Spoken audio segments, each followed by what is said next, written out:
प्रिय मित्रों, प्रयागराज महाकुंभ मेले के दौरान यह कहानी आपको जरूर सुननी चाहिए। इस कहानी में हम देखेंगे कि कैसे एक लुटेरी चौरनी और उसके पति ने महाकुंभ में सबको लूट लिया।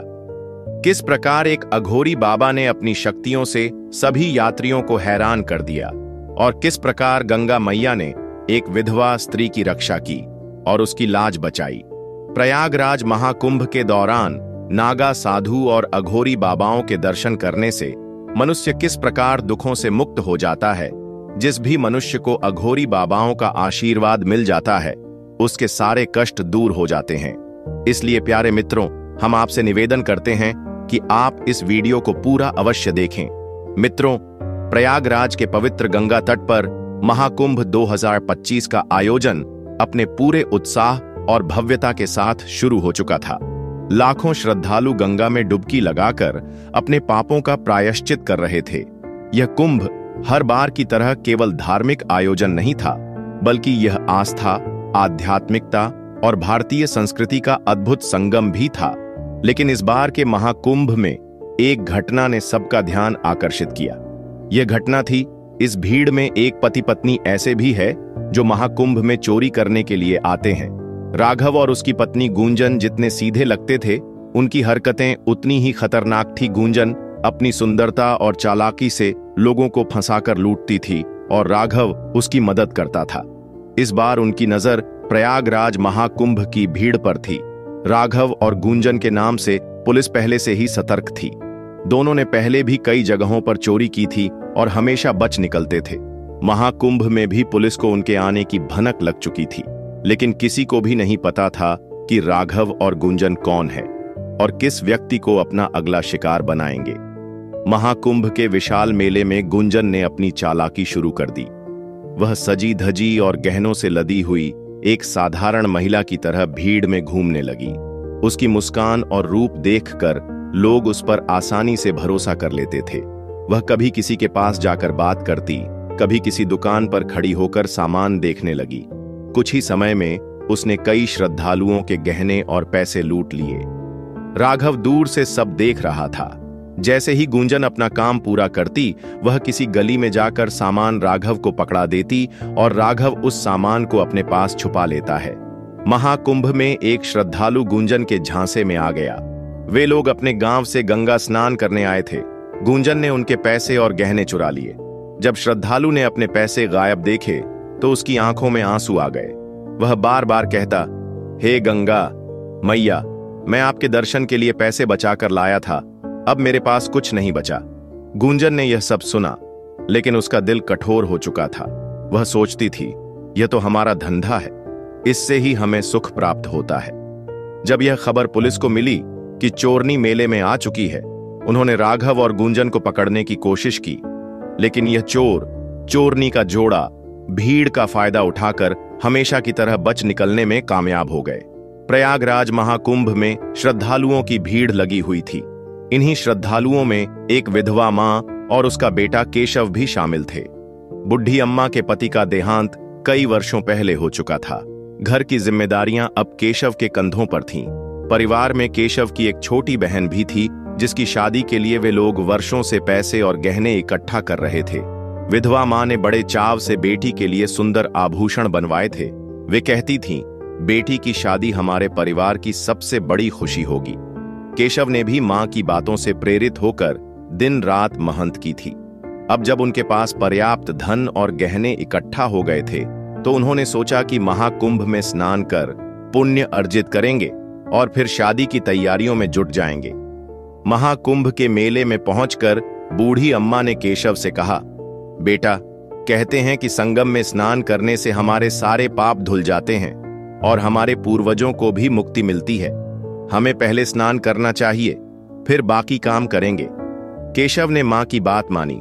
वे अपने साथ एक बड़ा बैग लेकर आए थे, जिसमें सोने के गहने और पैसे रखे थे। बैग की सुरक्षा का जिम्मा केशव ने खुद उठाया था। राघव और गूंजन, जो पहले से ही मेले में शिकार की तलाश में थे, उनकी नजर इस मां बेटे पर पड़ी। गुंजन ने केशव को बैग के साथ देखा और उसकी चालाक आंखों ने तुरंत अनुमान लगा लिया कि बैग में कुछ कीमती सामान है। राघव ने गुंजन से कहा, यह तो बड़ा शिकार लगता है, हमें इस बैग को हासिल करना होगा। गुंजन मुस्कुराई और बोली, पहले इन्हें फंसाने का इंतजाम करते हैं, रात का इंतजार करते हैं। बुढ़ी अम्मा और केशव स्नान के बाद अपने टेंट में लौट आए। रात होने पर केशव बैग की रखवाली के लिए जागता रहा। इसी बीच गुंजन ने अपना जाल बुनना शुरू किया। वह एक साधारण श्रद्धालु के रूप में उनके टेंट के पास पहुंची और उनसे बात करने लगी। उसने अपनी सुंदरता और मीठी बातों से केशव का भरोसा जीत लिया। केशव ने गुंजन को एक अच्छी महिला समझा। गुंजन ने मौका देखकर केशव को प्रसाद के नाम पर नशीला पदार्थ खिला दिया। केशव बेहोश हो गया और गुंजन ने राघव को बुलाकर बैग चुरा लिया। रात के सन्नाटे में राघव और गुंजन बैग लेकर गायब हो गए। उधर बुढ़ी अम्मा और केशव को यह अंदाजा भी नहीं था कि उनकी जिंदगी की सबसे बड़ी खुशी, उनकी बेटी की शादी का सपना खत्म हो चुका था। रात के अंधेरे में महाकुंभ की भीड़ थोड़ी शांत हो चुकी थी। टेंटों के आसपास हल्की हल्की रोशनी जल रही थी, लेकिन बूढ़ी अम्मा और केशव के टेंट में एक गहरा सन्नाटा पसरा था। केशव बेहोशी की हालत में पड़ा था और उनका बहुमूल्य बैग गायब हो चुका था। गुंजन ने अपनी चालाकी से केशव को पूरी तरह बेहोश कर दिया था। वह और राघव जल्दी से भीड़ का फायदा उठाकर बैग लेकर निकल गए। बैग के अंदर रखे सोने के गहने और पैसे देखकर उनकी आंखें चमक उठीं। राघव बोला, यह अब तक महाकुंभ का सबसे बड़ा शिकार है। अब तो हमें कई दिनों तक और कुछ करने की जरूरत नहीं पड़ेगी। गुंजन ने बैग को ध्यान से छिपाते हुए कहा, लेकिन हमें जल्दी यहां से निकलना होगा। पुलिस हर तरफ घूम रही है। सुबह होते ही केशव की आंख खुली। उसे कुछ देर तक समझ नहीं आया कि क्या हुआ। जैसे ही उसने अपने पास बैग नहीं देखा, उसका दिल धक धक करने लगा। उसने चारों ओर देखा, लेकिन बैग का कहीं नामो निशान नहीं था। केशव ने मां को जगाया और घबराते हुए कहा, मां, बैग चोरी हो गया है। हमारे गहने, हमारे पैसे, सब कुछ चला गया। हम बर्बाद हो गए। बुढ़ी मां ने यह सुनते ही जोर जोर से रोना शुरू कर दिया। वह फूट फूट कर कहने लगी, हे गंगा मैया, हमने तो सिर्फ पुण्य कमाने के लिए यहां कदम रखा था। ये क्या हो गया? अब मेरी बेटी की शादी कैसे होगी? बुढ़ी अम्मा और केशव मदद के लिए इधर उधर भागने लगे। तभी उनकी नजर एक अघोरी बाबा पर पड़ी, जो संगम किनारे तपस्या में लीन थे। बाबा के चारों ओर एक अद्भुत आभा थी। उनकी आंखों में गहराई और चेहरे पर तेज था। बुढ़ी मां ने उनके चरणों में गिरकर कहा, बाबा, हमारी मदद करो। हमारे पास जो कुछ था सब चोरी हो गया। अब मेरी बेटी की शादी कैसे होगी? अघोरी बाबा ने आंखें खोली और गहरी आवाज में कहा, मां, चिंता मत करो। सत्य और न्याय की शक्ति हमेशा साथ होती है। जो भी पापी हैं, वे स्वयं तुम्हारे पास आएंगे। अघोरी बाबा ने अपनी दिव्य दृष्टि का उपयोग किया। उन्होंने ध्यान लगाकर देखा और गुंजन और राघव को चोरी करते हुए देख लिया। बाबा ने कहा, चोरों को उनके के पाप का दंड अवश्य मिलेगा। तुम मां गंगा की शरण में हो, भगवान भोलेनाथ की नगरी में हो। यहां कोई भी पापी बच नहीं सकता। अघोरी बाबा की यह बात सुनकर बुढ़ी मां और केशव को थोड़ा संतोष हुआ, लेकिन उनके मन में अभी भी डर था। महाकुंभ का नया दिन शुरू हो चुका था। संगम पर श्रद्धालुओं की भीड़ बहुत अधिक थी, लेकिन बूढ़ी मां और केशव के चेहरे पर दुख और चिंता की छाया थी।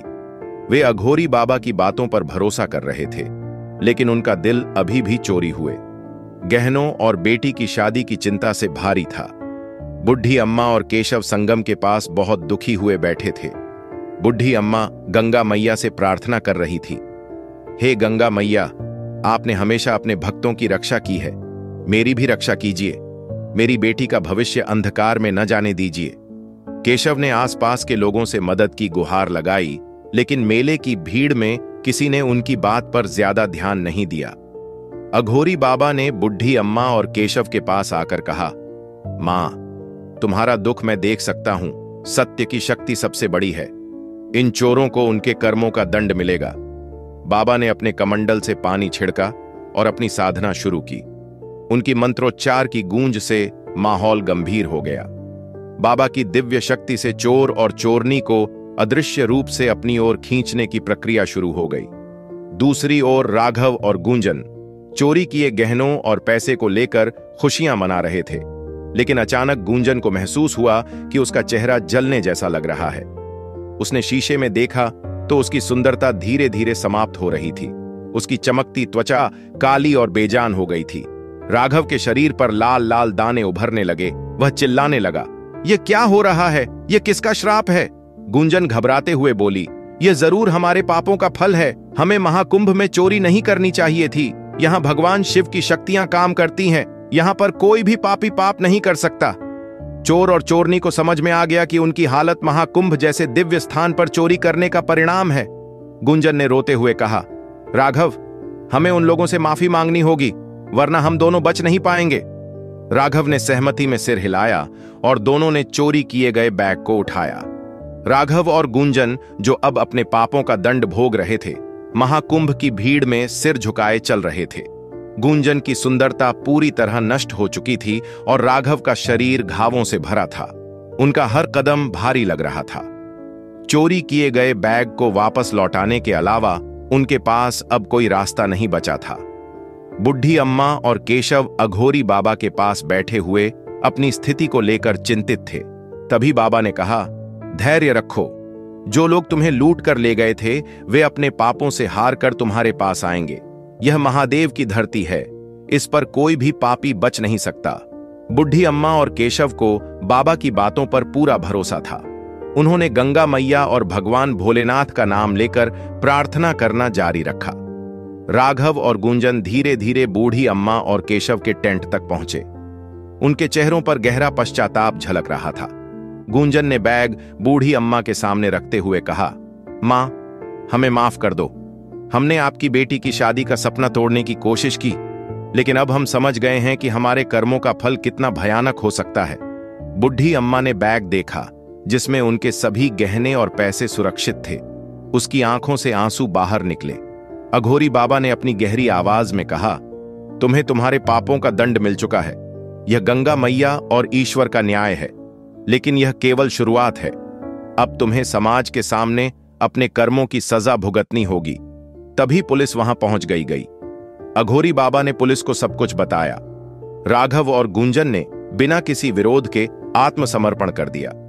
उन्होंने रोते हुए कहा, हमें जेल में डाल दीजिए, शायद वहां रहकर हम अपने पापों का प्रायश्चित कर सके, लेकिन हे अघोरी बाबा, हमारी पीड़ा को कम कर दीजिए। अघोरी बाबा ने क्रोध में कहा, यह तुम्हारे पाप कर्मों का दंड है, यह तो तुम्हें भुगतना ही होगा। पुलिस चोर और चोरनी को अपने साथ ले गई। बुढ़ी अम्मा ने गंगा मैया और अघोरी बाबा को धन्यवाद दिया। उनका खोया हुआ विश्वास और गहने दोनों वापस मिल गए थे। चोर और चोरनी को पुलिस अपने साथ ले जा चुकी थी। राघव और गुंजन ने अपने पापों को स्वीकार कर लिया था। अघोरी बाबा ने बूढ़ी अम्मा और केशव की ओर देखते हुए कहा, तुम्हारे सत्य और धैर्य ने तुम्हें जीत दिलाई है। यह गंगा मैया की कृपा है कि तुम्हारे धन और गहने सुरक्षित लौट आए। अब तुम बिना किसी चिंता के अपनी बेटी की शादी की तैयारी करो। बुढ़ी अम्मा बाबा के चरणों में गिर पड़ी और बोली, बाबा, आपने हमारे जीवन की सबसे बड़ी समस्या को हल कर दिया। हमें आशीर्वाद दीजिए कि हमारी बेटी का जीवन सुखमय हो। अघोरी बाबा ने उन्हें आशीर्वाद दिया और कहा, जाओ, अपनी बेटी की शादी को पवित्रता और सादगी से पूरा करो। पुण्य का मार्ग कभी नहीं छोड़िएगा। बुढ़ी अम्मा और केशव ने संगम के तट पर जाकर गंगा मैया को धन्यवाद दिया। वहां मौजूद श्रद्धालुओं ने उनके साथ मिलकर गंगा मैया की जय हो और अघोरी बाबा की जय हो, भगवान शिव की जय हो, हर हर महादेव के नारे लगाए। पूरा वातावरण श्रद्धा और भक्ति से भर गया। कुछ दिनों बाद बुढ़ी अम्मा और केशव अपने गांव लौट आए। उन्होंने खुशी खुशी अपनी बेटी की शादी कर दी। शादी सादगी और भव्यता का अद्भुत संगम बनी। उधर जेल में राघव और गुंजन ने अपने जीवन को सुधारने का संकल्प लिया। गुंजन ने अपनी सुंदरता खोने के बाद महसूस किया कि सच्ची सुंदरता आत्मा की होती है। बुढ़ी अम्मा की बेटी की शादी खुशी खुशी संपन्न हो गई। बुढ़ी अम्मा ने गंगा मैया और अघोरी बाबा को बार बार याद किया। उनके घर में एक बार फिर से खुशियां लौट आई थीं। इस कहानी ने सिखाया कि सत्य और पुण्य का मार्ग कठिन हो सकता है, लेकिन अंत में वही विजय दिलाता है। मित्रों, अगर आपको यह कहानी पसंद आई है तो कमेंट बॉक्स में हर हर महादेव अवश्य लिखें और ऐसी ही रोचक कहानियों के लिए हमारे चैनल को सब्सक्राइब अवश्य करें। हर हर महादेव।